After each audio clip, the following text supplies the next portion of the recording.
এই রিজিক দুই প্রকার। কারণ ওই রিজিক কয় প্রকার? একটা হালাল রিজিক আর একটা হারাম রিজিক। রিজিক কোনোদিন হারাম হয় না, সব রিজিকে হালাল, কিন্তু ইনকাম পন্থাটা হারাম হইলে রিজিকটা হারাম হয়ে যায়। কারণ রিজিককে কোনো হারাম আছে? আমরা কই না হালাল রিজিক হারাম রিজিক, হালাল ইনকাম হারাম ইনকাম, আমরা বলি কিনা? ইনকাম হারাম হয়, ইনকাম কি হয়? হারাম হয়।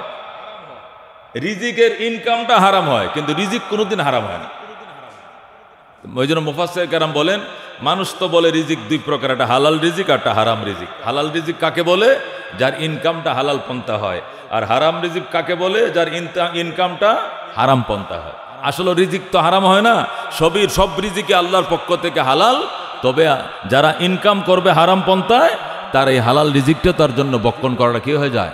হারাম হয়। نحمده ونستعينه ونستغفره ونؤمن به ونتوكل عليه ونعوذ بالله من شرور أنفسنا ومن سيئات أعمالنا من يهده الله فلا مضل له ومن يضلله فلا هادي له ونشهد أن لا إله إلا الله وحده لا شريك له ونشهد أن سيدنا ومولانا محمدًا عبده ورسوله أما بعد فأعوذ بالله من الشيطان الرجيم بسم الله الرحمن الرحيم وما من دابة في الأرض إلا على الله رزقها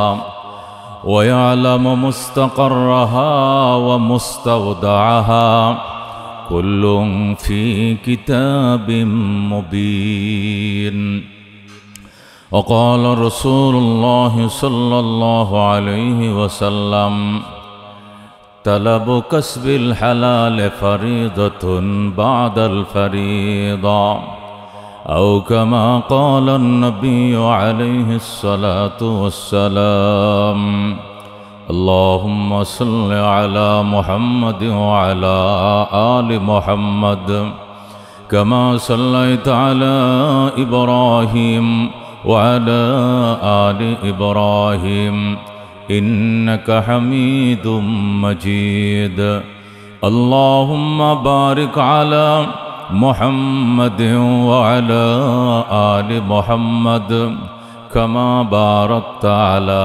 إبراهيم وعلى آل إبراهيم إنك حميد مجيد खिलौना समझ कर बिगाड़ो न हमको कि हम भी किसी के बनाए हुई है बलगल उला बिकमालिही कशफत दुजा बिजमालिही हसनत जमी खसालिही सल्लो। यहाँ हम सब मुसाफिर हैं, वही आखिर ठिकाना, कोई आगे रवाना है कोई पीछे रवाना बलगल उला बिकमालिही कशफत दुजा बिजमालिही हसनत जमी खसालिही सल्लो अलैहि व आलिहि मोहब्बत शद ला इलाहा इल्लल्लाह ला इलाहा इल्लल्लाह ला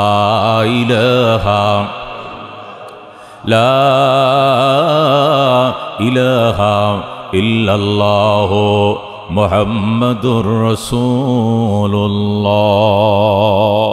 सल्लल्लाहु अलैहि वसल्लम। मुअज़्ज़ज़ मुकर्रम मुसल्लिन किराम, আল্লাহ রাব্বুল আলামিনের দরবারে অসংখ্য শুকরিয়া। বৈরী হাওয়া, প্রতিকূল পরিবেশ, আকাশ ওয়েদার অতটা ভালো নয়। 9টার পর থেকেই টানা বৃষ্টি, আমাদের নিচু এলাকায় বাম পাশে পানি লেগে গিয়েছে। ওই দিক থেকে তো অনেক মুসল্লি আসে, যাদের জন্য আসাটা অনেক মুশকিলই হয়ে গেছে। এর মধ্যেও আল্লাহ তাআলা তার ঘরে যেভাবে হোক ঘুরে ফিরে যেদিক দিয়ে হোক আমরা আগে ভাগে হাজির হয়েছি, আলহামদুলিল্লাহ। মানুষ কতটা পরিশ্রম করতে পারে, কতটা ত্যাগ দিতে পারে, কতটা কোরবানি করতে পারে, কতটা উৎসর্গ করতে পারে, এটা বুঝে আসে রিজিক তালাশের ক্ষেত্রে গেলে, অর্থ উপার্জনের ক্ষেত্রে গেলে। তখন দেখা যায় কোনো কিছুই তার জন্য বাধা হয়ে থাকে না। অর্থ উপার্জনের ক্ষেত্রে, রিজিক তালাশের ক্ষেত্রে ঝড় নাই, তুফান নাই, বৃষ্টি নাই, বাদল নাই, শীত নাই, গরম নাই, কুয়াশা নাই। মানুষ গুলির সামনে পর্যন্ত, ধারালো অস্ত্রের সামনে পর্যন্ত বুক পেতে দেয়, তবু সে এগিয়ে যেতে চায়। কেন? আমি ইনকাম করব, আমি কামাই করব। ওটা দুনিয়ার ইনকাম, এটা পেটের ইনকাম, জাগতিক ইনকাম, পরকালীন ইনকাম নয়। আর মসজিদে এসে যে ইনকামটা আমরা করি, এটা পরকালীন ইনকাম। এর যাজা, এর প্রতিদান, এর বিনিময় যদি সচক্ষে দেখতাম, তাহলে ওর জন্য কি করছি এর চেয়ে আরো হাজার কোরবানি দিতেও আমরা প্রস্তুত থাকতাম। কথা কোন ঠিক কিনা? অথচ আল্লাহ তাআলার অঙ্গীকার রয়েছে, ওমা মিন দাব্বাতিন ফিল আরদ ইল্লা আলাল্লাহি রিজকুহা। এমন কোন দাব্বা মানে প্রাণী, মায়া দুব্বু আলাল আরদে, যারা জমিনের উপরে বিচারণ করে, এমন যে কোনো প্রাণীর রিজিকের দায়িত্ব আমি আল্লাহর উপরে। যেরকম সুবহানাল্লাহ। এই জমিনের উপরে যে কোনো প্রাণী বিচরণ করে, জিন হোক, ইনসান হোক, পশু হোক, পাখি হোক, বুঝেন কীট পতঙ্গ, যতটা প্রাণী বক্ষণ করে, রিজিক বক্ষণ করে, হাওয়া খেয়েও যারা থাকে, এদের হাওয়ার ব্যবস্থা আমার, দাওয়ার ব্যবস্থা আমার, সব কিছুর ব্যবস্থা কার? আল্লাহ। আল্লাহ বলেন, ওয়ায়ালামু মুস্তাকাররাহা ওয়া মুস্তাউদাহা। আমি জানি তুমি এই ইহকালে কতদিন থাকবে, এখানে কত রিজিকের প্রয়োজন, এবং পরকালে কতদিন থাকবে, সেখানে কত রিজিকের প্রয়োজন, সবগুলো আমার জানা আছে। জানা মোতাবেক তোমার জন্য ব্যবস্থা আমার পক্ষ থেকে আছে। যেরকম সুবহানাল্লাহ। কুল্লুন ফি কিতাবিম মুবিন, এবং স্পষ্ট কিতাবে এগুলো ডায়েরিভুক্ত আছে, লেখা আছে।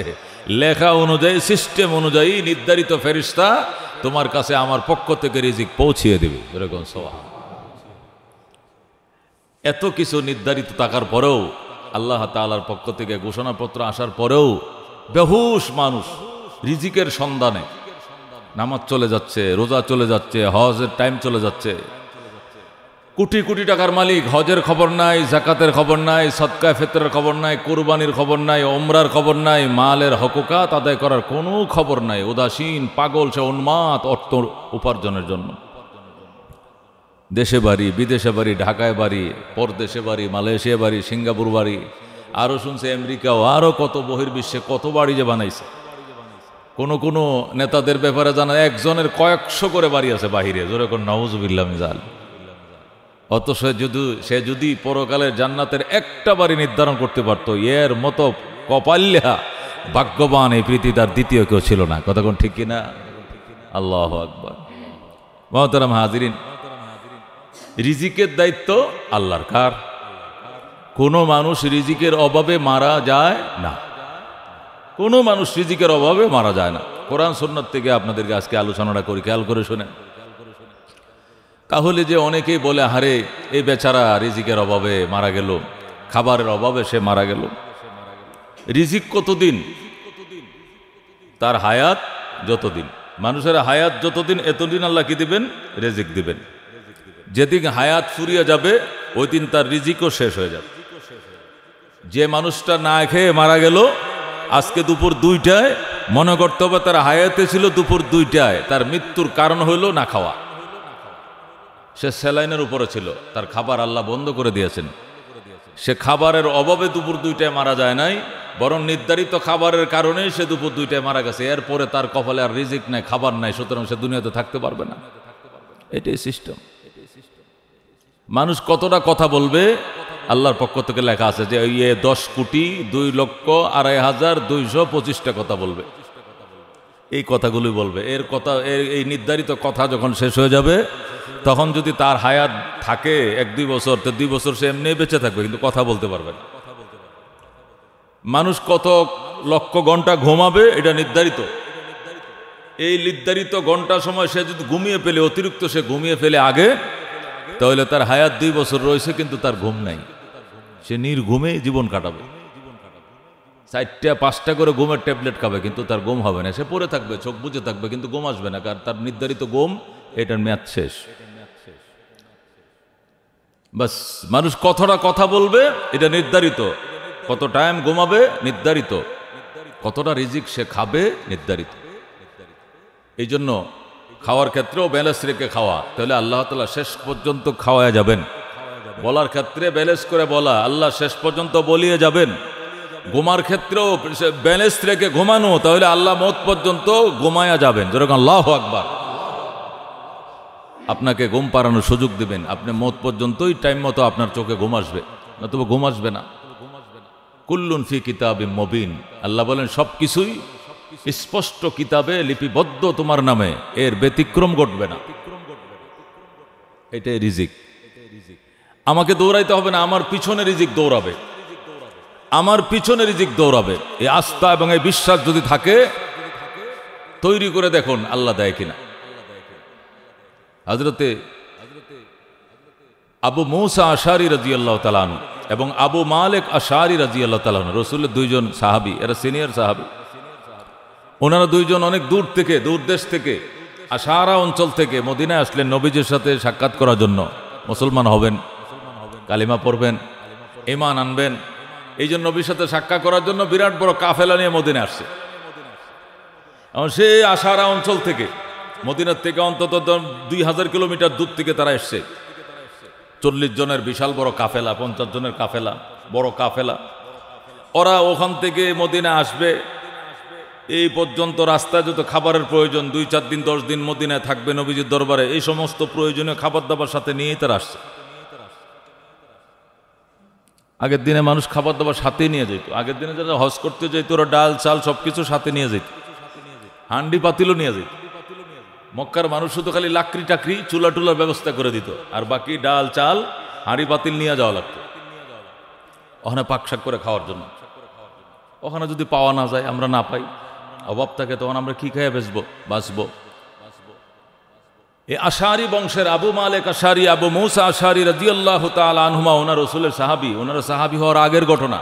ওনারা বলেন নবীজির সাথে মোলাকাত করার জন্যে আমরা সেই আশারাত থেকে রওনা করছি। আমাদের যে বড় কাফেলা, কাফেলার আসা যাওয়া, থাকার, খাবার দাবার আমরা সাথে নিয়ে আসছি। কিন্তু পথে আমরা রাস্তা হারিয়ে ফেলছিলাম, হারিয়ে এক জায়গায় অনেক দিন থাকছি, ঘুরছি, ঘুরতে ঘুরতে আবার মদিনার পথ পাইছি। মদিনার প্রান্তে পৌঁছাইছি, আমাদের খাবারও শেষ। মদিনার কিনারে পৌঁছাইছি, আমাদের রিজার্ভ খাবার কি হয়ে গেছে, শেষ হয়ে গেছে। বাকি দিন এখানে থাকবো কি খেয়ে, আবার এখান থেকে দেশে যাওয়া লাগে, তে যাবো কি খেয়ে, এই টেনশনে পড়ে গেলাম আমরা। তো 2-1 জন আলোচনা করতে, শোন, আল্লাহ নবী সাল্লাল্লাহু আলাইহি ওয়াসাল্লাম তো দুনিয়া আখিরাতের সকল সমস্যার সমাধানের জন্য আল্লাহ তার নবী পাঠাইছে, সুবহানাল্লাহ। আমরা তো সেই নবীর সাথে সাক্ষাৎ করতে আসছি, তাহলে তোমরা 2-3 জন যাও নবীর কাছে, যায়া বলো এরকম ঘটনা, আমরা তো আশারাত থেকে এসেছিলাম, ইতিমধ্যে আমাদের খাবার দাবার শেষ, খাবারের কি ব্যবস্থা, রসুলের কাছে পরামর্শ করলেই উনি একটা পথ দেখায় দিবেন, হয়তো সাহায্য করবেন, নতবা বলবেন অমুক জায়গায় গেলে তোমরা খাবার পাইবা, একটা পথ তো দেখাবেন। তো তোমরা 2-1 জন নবীজির সাথে সাক্ষাৎ করতে যাও। তারা আনুষ্ঠানিকভাবে এখনো রসুল্লাহর কাছে আসে নাই, দেখাও করে নাই, দূরে থেকে তাদের খাবারের ব্যবস্থাটা কি হবে এই নিয়ে তারা টেনশনে পড়ে গেছে। 2 জন আল্লাহর হাবিব সাল্লাল্লাহু আলাইহি ওয়াসাল্লামের দরবারে আসছে। আয়েশা সাক্ষাৎ করার আগে দেখে যে দরজা বন্ধ, নবীজির সাথে তারা সাক্ষাৎ করবে, রিজিক সম্পর্কে, খাদ্য সম্পর্কে কি করা যায়, আমাদের এই বিরাট বড় কাফেলার খাবার শেষ, আমরা কি খেয়ে বাঁচবো। আয়েশা দেখে রাসূলুল্লাহ সাল্লাল্লাহু আলাইহি ওয়াসাল্লামের ঘরের দরজা বন্ধ। তে কি করছেন রাসূলুল্লাহ? সাহাবী বলেন হুজুর ভিতরে কোরআন তেলাওয়াত করছেন। তখন তারা বেড়ার ফাঁক দিয়া কান লাগায় কোরআন তেলাওয়াত শুনতেছে, সুবহানাল্লাহ। তারা শুনে যে ওই আয়াতটা তেলাওয়াত করতেছে, কোন আয়াত? ওমা মিন দাব্বাতিন ফিল আরদে ইল্লা আলাল্লাহি রিজকুহা, ওই আয়াতটাই পড়তেছে। আয়াতের অর্থ হলো পৃথিবীতে এমন কোনো বিচরণশীল প্রাণী নাই যার রিজিকের দায়িত্ব একমাত্র আল্লাহর উপরে নয়, এমন কোনো প্রাণী নয়, সমস্ত প্রাণীর রিজিকের দায়িত্ব পৌঁছিয়ে দেওয়ার দায়িত্ব একমাত্র আল্লাহর। এই আয়াতটাই তেলাওয়াত করতেছে। কারণ ওরা তো আরবরা তো অর্থ বুঝে, যখন আল্লাহর হাবিব সাল্লাল্লাহু আলাইহি ওয়াসাল্লামের তেলাওয়াতকৃত আয়াতটা তারা বেড়ার ফাঁক দিয়ে শুনলো।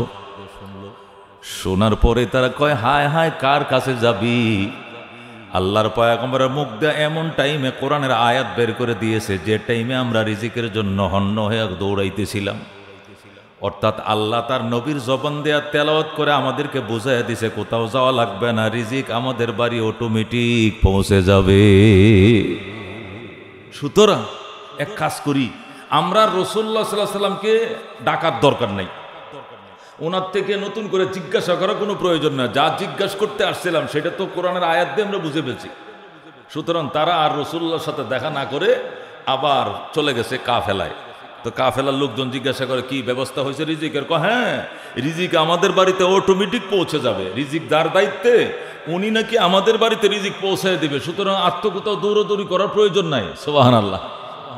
এখন কাফেলার বাকি যে 38 জন আছে, হেরা মনে করছে কি বোধহয় নবীজির কাছে গিয়েছিল, নবীজি বলছে রিজিক আমাদের বাড়িতে পৌঁছে যাবে, এই আশায় ওনারা বসে রয়েছে। কারণ যার দায়িত্ব রিজিক, উনি রিজিক তার বাড়িতে পৌঁছায় দিবেন, অর্থাৎ রাসূলুল্লাহ তার নিজস্ব ব্যবস্থাপনায় রিজিক আমাদের বাড়িতে পৌঁছায় দিবেন, এই কথাই বোধহয় আমাদের এই প্রতিনিধি দলকে বলছে। এই জন্য তারাও আমাদেরকে এইভাবে বলছে, যার দায়িত্বে রিজিক উনি রিজিক পৌঁছায় দিবেন, টেনশন করিও না। সুবহানাল্লাহ। অথচ তারা কিন্তু নবীজির সাথে সাক্ষাৎ করে নাই, শুধু কোরআনের আয়াত তেলাওয়াত শুনে তারা চলে এসছে। আর এসে কি বলছে, যার দায়িত্বে রিজিক, যার জিম্মায় রিজিক, উনি যথাযথ রিজিক তার কাছে অটোমেটিক পৌঁছায় দিবেন, এ নিয়ে আমাদের অত পেরেশান হতে হবে না। তো বাকি সাহাবায়ে কেরাম তো চিন্তা করলেন, রিজিক তো হলে মনে হয় নবীর সাথে কথা হয়েছে, নবী এই কথা প্রতিশ্রুতি দিয়েছেন যে তোমরা টেনশন করিও না, তোমাদের কাফেলার মধ্যে আমি রিজিক পৌঁছায় দিই। তারা তো একই করে বসে রয়েছে কার উপরে, যে যার উপরে রিজিক দেওয়ার দায়িত্ব উনি রিজিক পৌঁছায় দিবেন। এটা মুহাম্মাদের সাথে মনে হয় আমাদের প্রতিনিধির কথা হয়েছে, অথচ কথা কিন্তু হয় নাই, ওরা শুধু বেড়ার ফাঁক দিয়ে কোরআনের তেলাওয়াত শুনছে। যেরকম আল্লাহু আকবার। হাদিস শরীফের মধ্যে আসছে, হঠাৎ করে একদল মানুষ রান্না করা খাঞ্চা ভরা খাবার নিয়া ওই কাফেলার কাছে গেছে। দেখো ভাই, আপনারা কারা? আমরা মুসাফির কাফেলা, আপনাদের আপ্যায়নের জন্য আমরা কিছু খাবার তৈরি করে এনেছিলাম, আপনারা খাবারগুলো খান। কে বা কারা এটার কোনো সন্ধান নাই, রাসূলুল্লাহ কিন্তু তাদেরকে পাঠান নাই। হঠাৎ করে একদল লোক বড় খাঞ্চা ভরে খাবার রেডি করে এই খাবার নিয়ে ওই কাফেলার কাছে যায়, বলতে ভাই আপনাদের বাড়ি কোথায়? আশারা বংশের। ওই সর্বনাশ, সেই আশারার থেকে আমাদের মদিনায় এসছেন? হ্যাঁ। আপনাদের খাবারের কি হালত আমরা তো জানি না, এই যে আপনাদের জন্য রান্না করা খাবার নিয়ে আসছে, তৃপ্তি করে খান। ওরা মনে করছে ওই যে সংবাদ আনছে, আগেই তো সংবাদ নিয়ে আসছে, যার দায়িত্বে রিজিক তিনি পৌঁছায় দিবেন, উনি মনে হয় পাঠাইছে। এই মনে করে ওই 40 জন তৃপ্তি সহকারে খাইছে। খাইতে খাইতে খাইতে পরিপূর্ণ তৃপ্তি করে খাওয়ার পরও খাবার বাইছে গেছে। খাবার কি গেছে? বেড়ে গেছে। এত পরিমাণ রান্না করা খাবার আইছে যে ওই কাফেলা পুরা খাওয়ার পরও খাবার বেঁচে গেছে। এখন লোকজন বলতেছে, কয় এই খাবারগুলো রাসূলুল্লাহ সাল্লাল্লাহু আলাইহি ওয়াসাল্লামের দরবারে বাড়তি খাবারগুলো পৌঁছায় দিলে ভালো হবে।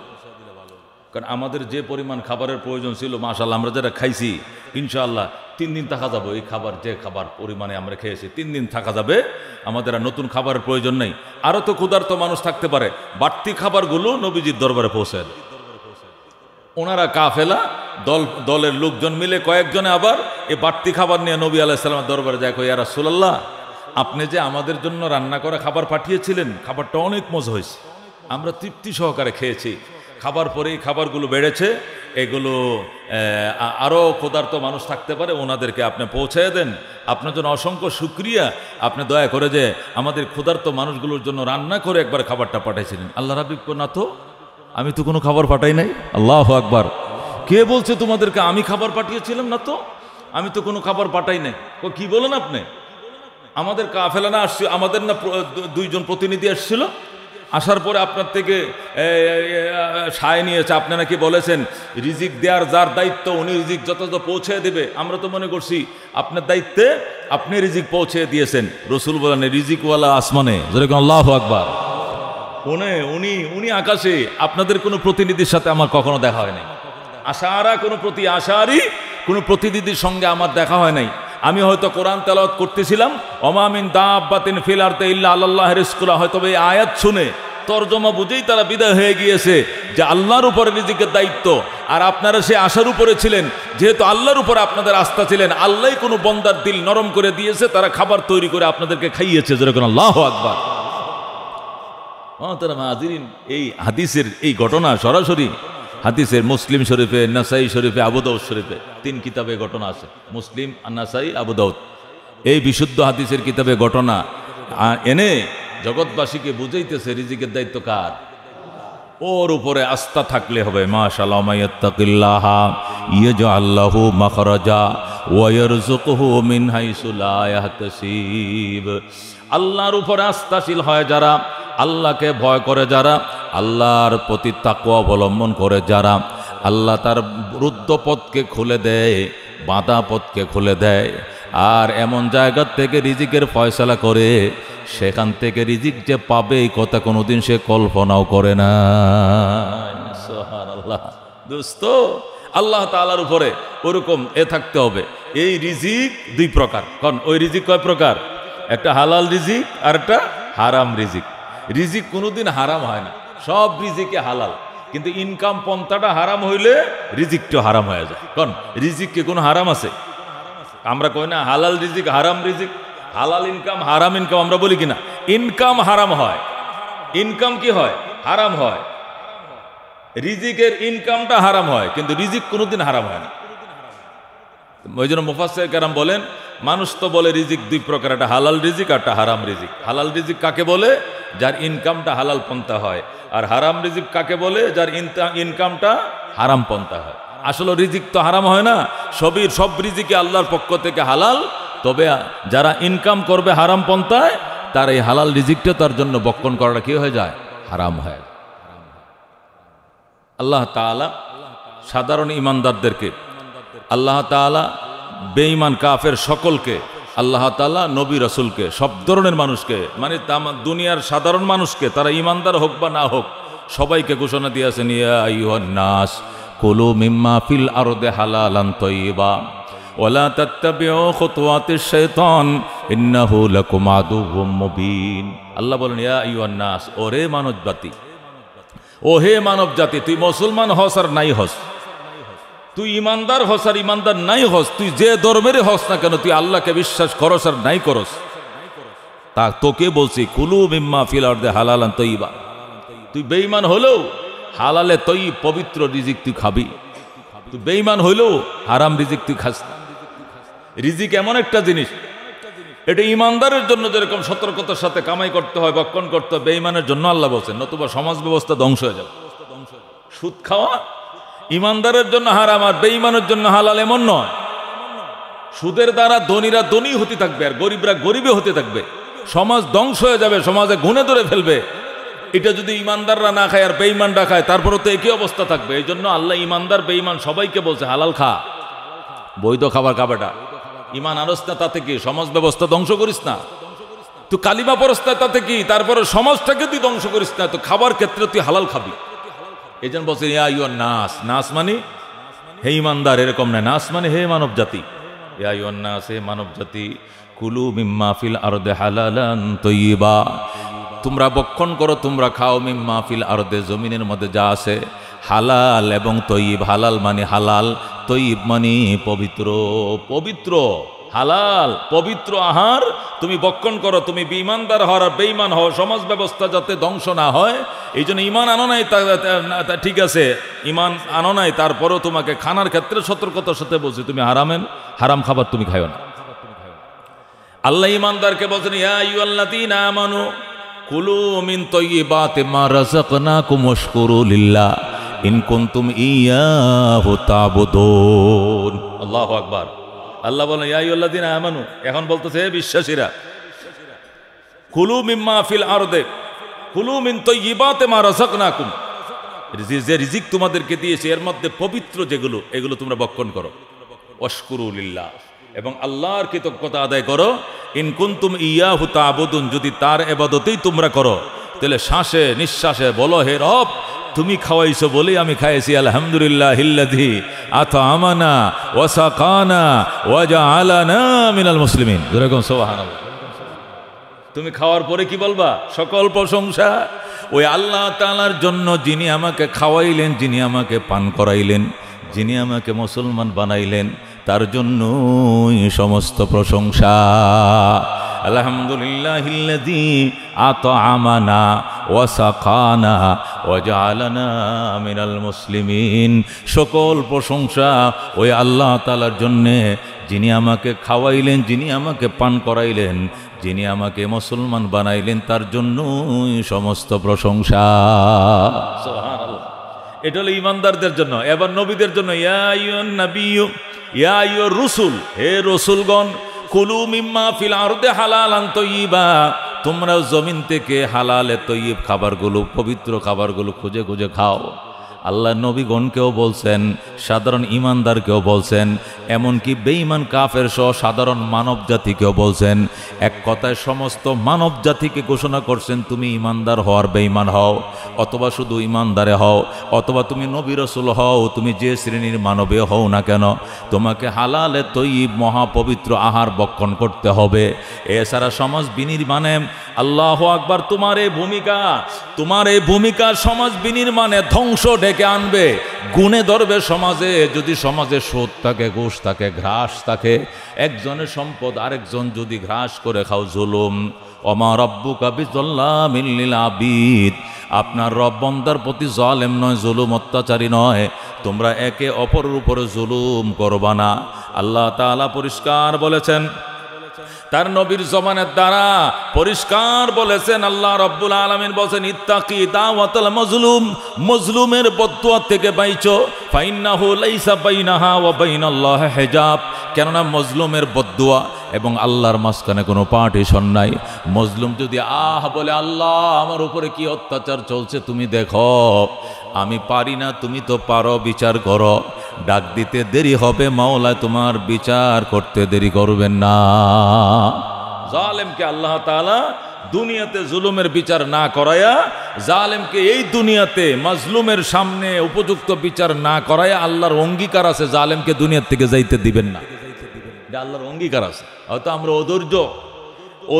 ধৈর্যহীন, আমরা ধৈর্য হারা, আমাদের ধৈর্য নাই, এই জন্য আমরা দেওয়ানা হয়ে যায়। হায় হায়, আল্লাহ কি দেখে না? খোদায় কেমনে সয় রে, আল্লাহ কেমনে সয় রে, কি জুলুমটা করলো, কি অত্যাচারটা করলো, খোদায় কেমনে সয় রে, এই বলে মানুষ কি করে? চিল্লাইতে থাকে।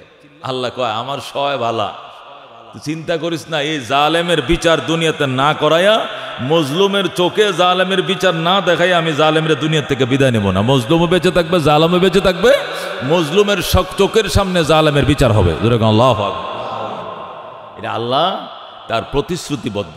এই জন্য দোস্ত, রিজিক আল্লাহ রাব্বুল আলামিন বলেন, নবীজি বলেন, ইন্নাল্লাহা তাইয়্যিবুন লা ইয়াকবালু ইল্লা তাইয়্যিবা, ইন্নাল্লাহা তাইয়্যিবুন লা ইয়াকবালু ইল্লা তাইয়্যিবা। আল্লাহ পবিত্র, আল্লাহ পবিত্র ছাড়া আর কোনো কিছু কবুল করেন না। আল্লাহ পবিত্র, তিনি পবিত্র ছাড়া কিছু কবুল করেন নাই। সুতরাং ইবাদত কবুল হওয়ার পূর্ব শর্ত হলো হালাল রিজিক। ইবাদত কবুল হওয়ার পূর্ব শর্ত হলো হালাল রিজিক। হালাল রিজিক না খাইয়া যতই ইবাদত করো না দোস্ত, কবুল হবে না, মঞ্জুর হবে না, আল্লাহর দরবারে সেটা গ্রহণ হবে না।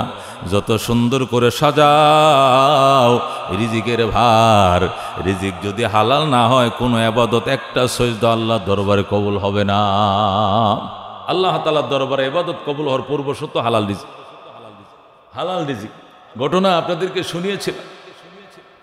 একজন কুলি, আমাদের এই ইউপিতে উত্তরপ্রদেশে দারুল উলুম দেওবন্দ মাদ্রাসার পাশেই মাটির ঘরে কুলি থাকতো। কুলি নাম শাহজি আব্দুল্লাহ। কাঁচা ঘাস বিক্রি করত। এই ঘাসগুলো কিনে নিয়ে ওই এলাকার সাহারানপুরের মানুষ, দেওবন্দের মানুষ মহিষ রেখা হইতো। মহিষ, এই শাহজি আব্দুল্লাহ ঘাস বিক্রি করত 6 আনা ডেলি। 2 আনা আল্লাহর পথে দান করত, 2 আনা দিয়া হাট বাজার করে ফ্যামিলি চালাইতো, আর 2 আনা সারা বছর জমা করে, সারা বছর এগুলো জমা করে 6-7 টাকা যদি হইতো, হওয়ার পরে এগুলো দিয়া দারুল উলুম দেওবন্দ মাদ্রাসার বড় বড় উলামায়ে কেরামকে দাওয়াত করে বছর একবার খাওয়াইতো। সুবহানাল্লাহ। আগে একদিন ঘটনা আপনাদের শোনাইলাম। এই শাহজি আবদুল্লাহ উনি ছিলেন কুলি, রেল স্টেশনে কুলিগিরি করতেন। আর সকালবেলায় কিছু ঘাস, উনি ঘাস উৎপাদন করতেন, ওনার কিছু জমি ছিল, এই ঘাস কেটে এনে ও আটি বেঁধে বেঁধে এগুলো সকালবেলা বিক্রি করতেন। যারা মহিষ পালে, দুধের গাভী পালে, ওরা সকালবেলায় বাজার থেকে এগুলো নেত। এই শাহজি আবদুল্লাহর ডেলি ইনকাম ছিল 6 আনা। যখন ঘটনাটা ঘটেছিল, এটা আজকের থেকে 100 বছর আগে, 108-9 বছর আগের ঘটনা, শাহজি আবদুল্লাহর ঘটনা। এই 2 আনা ডেলি খরচ করতেন, 2 আনা ফ্যামিলির হাট বাজার করতেন, 2 আনা জমা করতেন। 1 বছর একবার দেওবন্দ মাদ্রাসার 60-70 জন আসাতিজা কেরামকে দাওয়াত করে খাওয়াইতেন। তখনকার জামানায় দেওবন্দ মাদ্রাসার প্রধান মুদাররিস ছিলেন, মুহাদ্দিস ছিলেন শেখুল হাদিস ইয়াকুব নানুতুবি রহমতুল্লাহ আলাইহি। হযরত ইয়াকুব নানুতুবি রহমতুল্লাহ আলাইহি বলেন, আমরা শুধু অপেক্ষায় থাকতাম শাহজি কবে দাওয়াত খাওয়াবে, শাহজির দাওয়াতের জন্য অপেক্ষা।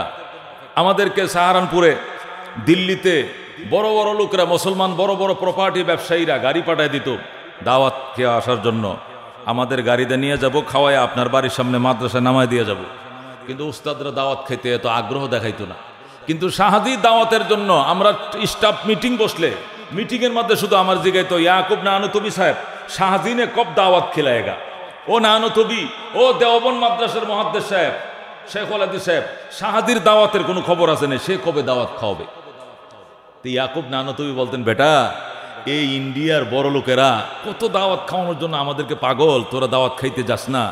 এই গরিব মানুষ ঘাস বেচে 6 আনা আর 2 আনা জমা করে আমাদেরকে দাওয়াত খাওয়াবে, এটার জন্য তোরা দেওয়ানা থাকস, কারণটা কি? কয় শাহজির দাওয়াত একদিন খাইলে 40 দিন কোনোদিন তাহাজ্জুদ মিস হয় না, তাহাজ্জুদ মিস হয় না। যেরকম সুবহান, শাহজির দাওয়াত একদিন খাইলে 40 দিন তাহাজ্জুদ মিস হয় না, নামাজের তাকবীরউল মিস হয় না, জিকিরে মজা বেশি, তাহাজ্জুদে মজা ঢুকে। কারণ এই তাকওয়ার খাবারের ভিতরে স্বাদই আলাদা। যেরকম আল্লাহু আকবার, এটার বরকতে আলাদা। এই জন্য শাহজির দাওয়াত খুঁজে খাই।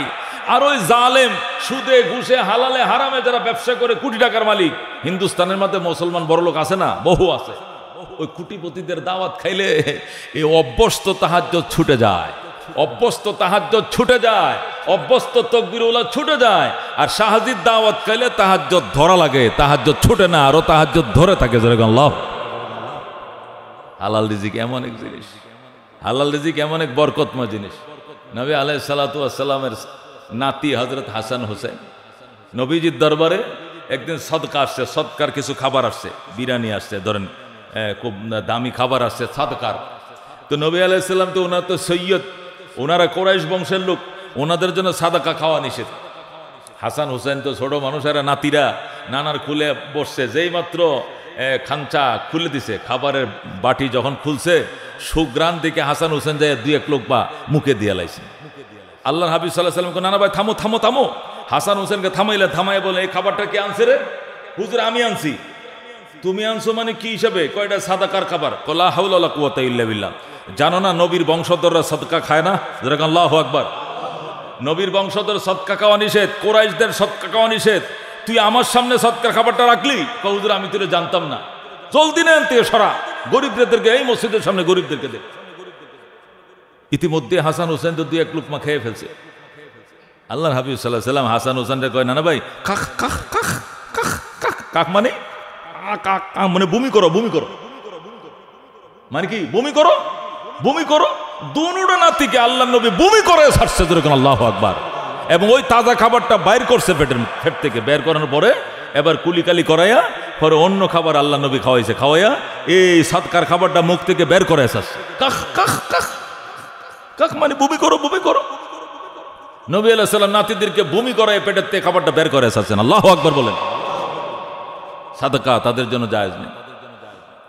হযরত আবু বকর রাদিয়াল্লাহু তাআলা আনহু, ওনার গোলাম ছিল, পরে কন্ট্রাক্টে ছিল গোলাম। তার দায়িত্ব হলো সে কি করবে? সিঙ্গা লাগাবে। কি লাগাবে? সিঙ্গা লাগাবে। ওই যে আগে যে সিঙ্গা লাগাইতো না, বেতা বেদনা, ওই যে কিতা আছে না, ওই যে কারা লাগাইগুলো আমাদের দেশে আছে, মুন্সিগঞ্জের এই সাইডে আছে এখনো, বৈদ্যে বেদে বেদে বৈদ্যেরা। তো অনেক সাহাবীরা আছে ওই সিঙ্গা লাগাই না, লোক রাখতো, ওরা সিঙ্গার কাজ করতো। ইনকাম করলে ইনকামটা আইনা দিত, আইনা দিলে এগুলো গোলাম রেখা হয়তো, গরুর উটের বুসি কোঁড়া ইত্যাদি কিনা খাওয়াইতো। সিঙ্গা লাগানোর টাকা খাওয়া জায়েজ আছে, তবে নিজেরা না খাইয়া গরুর পশু খাবার খাওয়াইলে বেশি উত্তম আর কি। সিদ্দিক আকবরের এক গোলাম, একদিন খাবারের পুটলা নিয়ে আসে, দামি খাবার, মেজবানের খাবার, পুটলা নিয়ে আসছে। আল্লাহ হযরত সিদ্দিক আকবর 3 দিনের উপবাস। কয়দিনের উপবাস? আইনে কয়, বস আপনার জন্য খাবারটা আনছিলাম, শেখ আপনার জন্য খাবারটা আনছিলাম, খান। আবু বকর রাদিয়াল্লাহু তাআলা আনহু ক্ষুধা, 3 দিনের ক্ষুধা, তো এই ক্ষুধার ছোটে খাবারটা খেয়ে ফেললেন। খেয়ে পরে জিজ্ঞাসা করতেছে, আচ্ছা এই খাবার এত, তুই এই লজিজ, এই সুস্বাদুময় খাবার তুই কোত্থেকে আনলি বল। এখন গোলাম বলতেছে, বস এটা তো একটা ইতিহাস, এটাকে বলবো? হ্যাঁ বল। ইতিহাস কি আবার? তুই কিনে আনুস নাই? না। কামাই করে আনুস নাই? কয় না। তো কি? কই আরো 1 বছর আগে এক মহল্লার সামনে দিয়ে যাচ্ছিলাম, যাওয়ার পরে দেখলাম যে এক লোকে অসুস্থ, সাপে কাটছে না কি কাটছে, দরপর করতেছে, মরে যেতেছে। তো আমাকে বলল, হাল তোমাদের মধ্যে কেউ কি ঝাড়ফুঁক করণে আছে? তখন আমি বলে ফেললাম যে হ্যাঁ আসি, আমি পারবো। তুমি ঝাড়ফুঁক করতে পারো? পারো। পরে আমি যাই ওই রুগীটারে, যেটা সাপে কাটছিল বা বোমরে কাটছিল অথবা অসুস্থ ছিল, এর আমি সুন্দর করে জানলাম। কি দিয়ে জারছিস? কয়ে আগের দিনে যখন মন্ত্র টন্ত্র যা জানতাম এই মন্ত্র দিয়ে জারছি। এগুলো কুফরি মন্ত্র না ইসলামের? কই এগুলো ইসলামের না, অন্য আউলা মন্ত্র দিয়া ফু দিছি, পরে তুই ভালো হয়ে গেছে। ভালো হওয়ার পরে আমি বললাম যে আমি যে রুগীটারে এত চেষ্টা করার পরে ভালো করলাম, আমার কিছু হাতিয়ে দাও, টাকা দাও। ওমা আমার টাকা দেয় না, পরে একদিন দিমু। এই পরে একদিন দিমু কইতে বেশ কয়েক বছর চলে গেল। এবার ওই বাড়ির সামনে দিয়ে আমি যাইতেছি, এখন তো আমি মুসলমান, ওই বাড়ির সামনে দিয়ে যাইতেছি, দেখি যে ওই বাড়িতে বিরাট কোনো বিয়েটা শাদীর কোনো একটা অনুষ্ঠান চলতেছে। তখন আমি অনুষ্ঠানের ওই বাড়িতে হাজির হইলাম। হাজির হওয়ার পরে আমারও তো চিনে কই, তোরে দিয়ে যে কয়েক বছর আগে একটা মন্ত্র পড়াইছিলাম, জারপুর কাম করাইছিলাম, তোরা তো কি দেই নাই, বিনিময় দেই নাই, আজকে খাইয়া যাবি, এর বিনিময় আজকে তোরা এক পেট তুই যা খাইতে পারস এবং যা লয়ে যেতে পারস। তখন আমি কিছু খাইছিও আর কিছু নিয়ে আইছি। এটা কিন্তু আমার ওই জারফুকের মন্ত্রের কি প্রতিদান, বিনিময়। তখন তো আমার হাতিয়াটা দেয় না, আজকে দিছে। এখান থেকে হুজুর আমি আনছিলাম, এরপরে আপনি খেয়ে ফেলছেন, মাশাল্লাহ, দিলে কোনো সমস্যা নেই, খাইছেন তো ভালোই। আবু বকর কি করলি, এই জিনিস তুই আমার খাওয়াইছিস? সিদ্দিক আকবর হাত ঢুকা দিছে মুখের ভিতরে দিয়া বমি করছে, করে এই খাবার সব পেটাতে বাইর করে বমি করে কয়, লা হাওলা ওয়ালা কুওয়াতা ইল্লা বিল্লাহ, তুই করছিলে কি? তুই করছিলেটা কি? এই খাবার তুই আমার ভিতরে ঢুকাইলি? আমরা কোরাইশ, আমরা কি কোরাইশ, আমরা এই সমস্ত আজে বাজে জিনিস খাই না। যেরকম আল্লাহু আকবার। একে বলে হালাল রিজিক, একে বলে হালাল রিজিক। আল্লাহ বলে, ইয়া আইয়ুহাল্লাযীনা আমানু কুলু মিম্মা মিন তাইয়্যিবাতি মা রাযাকনাকুম ওয়াশকুরু লিল্লাহি ইন কুনতুম ইয়াহু তা'বুদুন। যদি আল্লাহর ইবাদত করো হে ঈমানদারেরা, তাহলে পবিত্র রিজিক খাও, পবিত্র আহার খাও। যদি আল্লাহকে ইবাদত করো তাহলে পবিত্র খাবার খাও এবং তার শুকরিয়া আদায় করো। খাবারটা খাওয়ার পরেই, খাবারটা শেষ হওয়ার সাথে সাথে এখনো হাতটা দৌ নাই, আগেই বলে ফেলবে আলহামদুলিল্লাহিল্লাযী আত'আমানা ওয়া সাকানা ওয়া জাআলানা মিনাল মুসলিমিন। সকল প্রশংসা ওই আল্লাহর জন্যে, যিনি আমাকে খাওয়াইলেন, যিনি আমাকে পান করাইলেন এবং আমাকে মুসলমানদের অন্তর্ভুক্ত করলেন, তার জন্য সমস্ত প্রশংসা, সমস্ত প্রশংসা। দোস্ত, এই জন্য মহব্বতের সাথে বলছি, জিন্দেগি ঘুরিয়ে ফেলেন। এক বেলা খাবো প্রয়োজনে, 3 বেলার জায়গায় 2 বেলা খাবো প্রয়োজনে। হারাম খাবো না, হারাম ইনকাম করব না। মনে রাখো, হালালে বেজাল নাই, হারামে আরাম নাই। ঠিক কিনা? হালালে কি নাই? বেজাল নাই। হালালে বেজাল নাই, হারামে আরাম নাই। হারাম দেখতে অনেক দেখা যায়, যাইতেও আঞ্জাবরে একসাথে চলে যায়, আসে আঞ্জাবরে, চলেও যা আঞ্জাবরে। এই যে জুয়ারিরা জুয়া খেলে 1 লাখ আইসে গেছে, এক দানে 1 লাখ পাই গেছে, যাওয়ার টাইমে 2 লাখ চলে গেছে। এমন যাওয়া যায়, জুয়ারি মাথা খারাপ হয়ে যায়। শেষে কি করে? বউ ধরে দিলাম, টেকা তো নাই, পরে কি ধরে দেয়? বউ ধরে দেয়। আমার বউ পাই গেছে কে? ওই পাশের জুয়ারি। ভাই যে বউ লয়ে টানাটানি শুরু হয়েছে, কিরে বাবি সাহেব আসেন, কি আমনের জামায় দানে আমনের দৌড়ছিল, দানে আমি পাইছি, এখন আজকের থেকে আমনে আমার বউ। যেরকম নাউজুবিল্লাহ। এই পর্যন্ত ঘটে। বউ দানের মাঝে ধরে দেয়, টাকা হারাইতে হারাইতে হারাইতে মাথা নষ্ট, পরনের লুঙ্গি ধরে দেয়, গায়ের জামা ধরে দেয়, গায়ের শাল ধরে দেয়, হাতের ঘড়িটা দিয়ে দেয়, মোবাইল ধরে দেয়, আর কি ধরবে, সেই পর্যন্ত যায়, ওই হারাম। এরপরে অনেক কিছু হয়, হঠাৎ করে সংবাদ আসে মাদ্রাস থেকে দেশে আসো, এখানে আসো, তোমার বলক সাইটটা ওপেন হার্ট সার্জারি করা লাগবে, একসাথে 6 লক্ষ নাই, 6 লাখ 8 লাখ একসাথে চলে যাবে, যেভাবে আসছে ওইভাবেই যাবে। আল্লাহ রাব্বুল আলামিনের দরবারে শুকরিয়া আদায় করো, হালাল খাবার খাও, একটা প্যারাসিটামলও খাওয়া লাগবে না। আল্লাহ এমনি দেখবেন, আল্লাহ শান্তির সাথে বাঁচায় রাখবেন, আল্লাহ বা শান্তির সাথে বাঁচায় রাখবেন রে বাজান। এই জন্য হালাল রিজিক খাবো, হালালে বেজাল নাই, হারামে আরাম নাই। হারামে কোনোদিন যদি আরাম থাকতো তাহলে এই জিনিস আল্লাহ তাআলা ইমানদারকে নিষেধ করতো না, নবী রাসূলগণকে নিষেধ করতো না, সাধারণ বেঈমানকে পর্যন্ত নিষেধ করতো না। নিশ্চয় এর মধ্যে ভেজাল আছে, এই জন্য আল্লাহ তাআলা আরাম থেকে নিষেধ করেছেন। ইয়া আইয়ুহান নাস কুলু মিম্মা ফিল আরদে হালালান তাইয়্যিবা ওয়ালা তাত্তাবিউ খুতুওয়াতিশ শাইতান ইন্নাহু লাকুম আদুউম মুবিন। মানব জাতি, সাধারণ মানব জাতি, তুমি ইমানদার হও বা নাই হও, তোমাকেও বলছি হালাল পবিত্র খাবার তুমি ভক্ষণ করো, শয়তানের পদঙ্ক অনুসরণ করিও না। শয়তান তোমাদের প্রকাশ্য শত্রু। শয়তান বলবে ইমানে আনি নাই, আবার খাবারের ক্ষেত্রে হালাল হারাম খুঁজে লাভটা কি? মুসলমানই হই নাই, আবার কোনটা হালাল কোনটা হারাম আমি ইমানে আনি না, আমার জন্য সুদ কি ঘুষ কি যা পাই সব কামায় এলো। আল্লাহ বলেন না না, সমাজ ধ্বংস হয়ে যাবে। ইমান আনছো না, এটা ভিন্ন এক জিনিস, কিন্তু খাবারের ক্ষেত্রে তোমাকে খুঁজে খুঁজে পবিত্র খাবার, বৈধ খাবার তোমাকে খেতে হবে। বিবেককে ফাঁকি দিয়ে তুমি কোনো খাবার কামাইয়া করবা না, খাইবাও না, পেটেও দিবা না। এই খাবার খাইয়া নিজে তো মানুষ হলাই না, পেটের সন্তানও মানুষ হবে না, বংশধর মানুষ হবে না, হারামজাদা হবে, সব হারামজাদা হবে। কথা কোন ঠিক কিনা? হারাম খাইয়া হারাম পেটে রাইখা সন্তান মানুষ হয়েছে, এটা তো দিনের স্বপ্ন আর কি, এগুলো বাস্তবায়ন হবে না। এই সন্তান মানুষ হবে, ওই সন্তান সমাজসেবক হবে, ভদ্র হবে, কল্পনাই করা যায় না। হালাল 100% খেতে হবে, বেগমকে বোরকা পর্দা রাখতে হবে।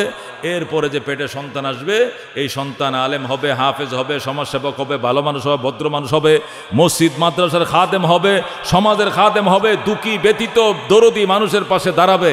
এটা কল্পনা করা যায়, এছাড়া কোনোদিন কল্পনাও করা যায় না। আল্লাহ রাব্বুল আলামিন আমাদেরকে হালাল খেয়ে হারাম থেকে বেছে যতদিন বাঁচি, আমি এক বেলা খাই আর 2 বেলা খাই, আমি হালাল খাবো, হারাম খাবো না। আল্লাহ প্রতিশ্রুতি রক্ষা করে তার গোলামি করে ঈমান সহকারে কবরের মেহমান হওয়ার তৌফিক দান করুক, আমিন। ওয়া আখিরু দাওয়ানা আনিল হামদুলিল্লাহি রাব্বিল আলামিন। যারা সুন্নত পড়ে না 4 রাকাত সুন্নত পড়ে না।